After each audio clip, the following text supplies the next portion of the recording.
শেখ হাসিনা সরকারের পতন নিয়ে এবার বোমা ফাটালো ভারতীয় সংবাদ মাধ্যম নর্থ ইস্ট নিউজ ইন্ডিয়া।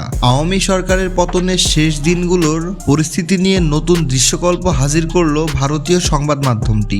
সাংবাদিক চন্দন নন্দী এক প্রতিবেদনে লিখেছেন, শেখ হাসিনা ক্ষমতা হারানোর কয়েক মাস আগে থেকেই তার সরকারের ৩ মন্ত্রীকে প্রভাবিত করেছিল মার্কিন ডিপ স্টেট।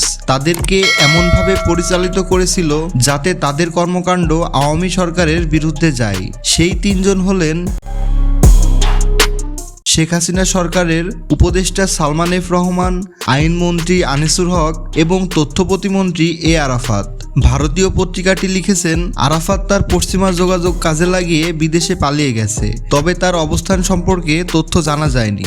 তাছাড়া শেখ হাসিনার মন্ত্রিসভার একজন মন্ত্রী পত্রিকাটিকে জানিয়েছেন, দরবেশ নামে পরিচিত পাওয়া সালমান এফ রহমানের সাথে মার্কিন কর্মকর্তাদের বৈঠকের বিষয়ে তিনি জানতেন।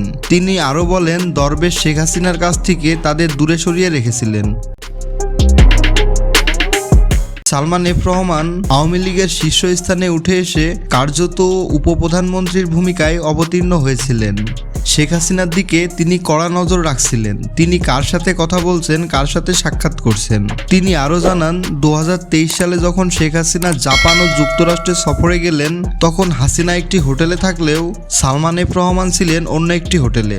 সেই হোটেলে একটা বৈঠকে সালমান এফ রহমান ও আরাফাতের থাকার কথা ছিল, কিন্তু সালমানের রুম থেকে তখন মারসার্ক বার্নিকাত, যিনি বাংলাদেশের মার্কিন রাষ্ট্রদূত ছিলেন, তিনি বাহির হচ্ছেন। তখন বার্নিকাতের নিয়ে প্রশ্ন করলেও সালমান এড়িয়ে যান। প্রথমে বলেছিলেন এটা তার আলাদা বৈঠক, পরে জানান যে তিনি চাননি তার অতিথিকে অন্যদের সাথে দেখা যায়।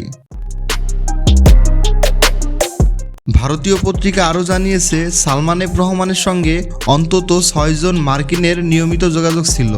তাছাড়া একটি টেলিভিশন সাক্ষাৎকারে আরাফাত বলেছিলেন, শিক্ষার্থীদের আন্দোলন মোকাবেলার মতো যথেষ্ট বুলেট সরকারের হাতে আছে। তার সেই মন্তব্য শেখ হাসিনার প্রতি শিক্ষার্থীদের ক্ষোভ বাড়িয়েছিল বহু গুণে। ওই সময় এই কথাগুলো বোকামিভাবে নয়, বরং সচেতন হয়েই করা হয়েছিল। তাছাড়া আন্দোলন শেষের দিকে রাজধানীতে 4-5 লাখ কর্মী জড়ো করার কথা ছিল আওয়ামী লীগের। তখন সালমান শেখ রেহেনাকে দেশে আসতে বলেন এবং সেই সমাবেশ হলে বড় ধরনের হতাহত হবে বলে সমাবেশ বাতিল করতে হবে তা হাসিনাকে বোঝানোর দায়িত্ব দেওয়া হয়েছিল শেখ রেহেনাকে। তাছাড়া শেখ হাসিনা পালানোর 1 বছর পরেও কলকাতায় পলাতক আওয়ামী লীগের মন্ত্রীদের শীর্ষ নেতাদের প্রতি ক্ষোভ আছে বলে জানান নর্থ ইস্ট নিউজ ইন্ডিয়া।